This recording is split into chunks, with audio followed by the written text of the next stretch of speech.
భావితరాల భవిష్యత్తు కోసం పర్యావరణాన్ని పరిరక్షించాలని స్వచ్ఛదనం పచ్చదనంలో భాగంగా ప్రతి ఒక్కరూ మొక్కలు నాటి పరిసరాలను పరిశుభ్రంగా ఉంచుకోవాలని రామగుండం నగర mayor Anil Kumar, municipal commissioner Srikanth ప్రజలకు సూచించారు. ఈ మేరకు పెద్దపల్లి జిల్లా గోదావరి ఖనిలో రామగుండం నగరపాలక సంస్థ అటవీ శాఖ ఆధ్వర్యంలో వన మహోత్సవ కార్యక్రమాన్ని నిర్వహించారు. అటవీ శాఖ సిబ్బంది, మున్సిపల్ సిబ్బంది మరియు ప్రభుత్వ కళాశాల విద్యార్థులతో కలిసి మున్సిపల్ కార్యాలయం నుండి ప్రభుత్వ బాలుర జూనియర్ కళాశాల వరకు పెద్ద ఎత్తున అవగాహన ర్యాలీ చేపట్టారు. అనంతరం కళాశాల ఆవరణలో మొక్కలు నాటారు. ఈ సందర్భంగా మేయర్ మాట్లాడుతూ పర్యావరణ పరిరక్షణ కోసం ప్రతి ఒక్కరూ తమ వంతు బాధ్యతగా ఒక మొక్కను నాటాలని సూచించారు. నాటిన ప్రతి మొక్కను సంరక్షించాలని కోరారు. అలాగే స్వచ్ఛ శుక్రవారంలో భాగంగా ప్రతి ఒక్కరూ తమ ఇంటి పరిసరాలను పరిశుభ్రంగా ఉంచుకోవాలని, నీటి నిల్వ ఉన్న ప్రాంతాలను గుర్తించి దోమలు వ్యాప్తి చెందకుండా నీటిని తొలగించాలన్నారు. అలాగే సీజనల్ వ్యాధుల పట్ల ప్రజలు అప్రమత్తంగా ఉండాలని సూచించారు.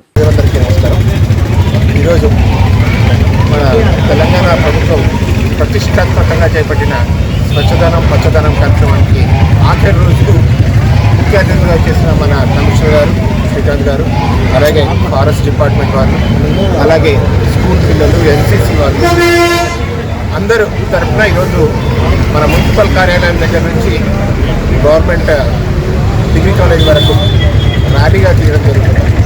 ఎందుకంటే ప్రజలకు అవగాహన కల్పించేందుకు చెట్లు పెంచాలని, చెట్లని సంరక్షించాలని చెప్పేసి మనకు ముందరనే రామగుండం అంటేనే ఎన్విరాన్మెంటల్లో బాగా ఇబ్బంది ఉంటుంది.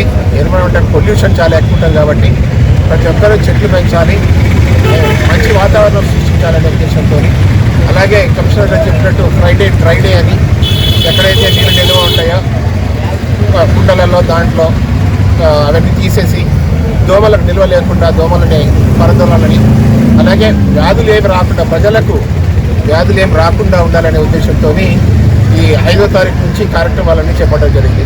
కాబట్టి ప్రజలందరూ సహకరించాలి. ఈ కార్యక్రమానికి మన ఎమ్మెల్యే గారి ఆధ్వర్యంలో, మన మినిస్టర్ గారు దుల్లి శ్రీధర్ బాబు గారి సహకారంతో ఈ కార్యక్రమం విజయవంతమవుతున్నందుకు మీ అందరికీ ధన్యవాదాలు తెలుపుతున్నాను. ఆగస్టు 5వ తారీఖు నుండి 9వ తారీఖు వరకు ఈరోజు వరకు కూడా ప్రతిరోజు ఒక ప్రత్యేక కార్యక్రమం నిర్వహించడం జరుగుతుంది. దానిలో భాగంగా ఈరోజు ముగింపు కార్యక్రమంలో భాగంగా మున్సిపాలిటీ కార్యాలయం నుండి కాలేజ్ గ్రౌండ్ వరకు ర్యాలీ తీయడం జరుగుతుంది. తదనంతరం అక్కడ మొక్కలు నాటే కార్యక్రమం కూడా కలదు. అదేవిధంగా ఈరోజు ఫ్రైడే కాబట్టి ప్రతి వార్డులో కూడా వార్డ్ ఆఫీసరు, మహిళా సంఘాల వాళ్ళు, హెల్త్ డిపార్ట్మెంటు, అలాగే అక్కడ ఉన్నటువంటి గౌరవ కార్పొరేటర్లు, తర్వాత పబ్లిక్ అందరినీ కలుపుకొని కూడా ఈ సీజనల్ వ్యాధుల పట్ల అవగాహన కలిగించడం జరుగుతుంది.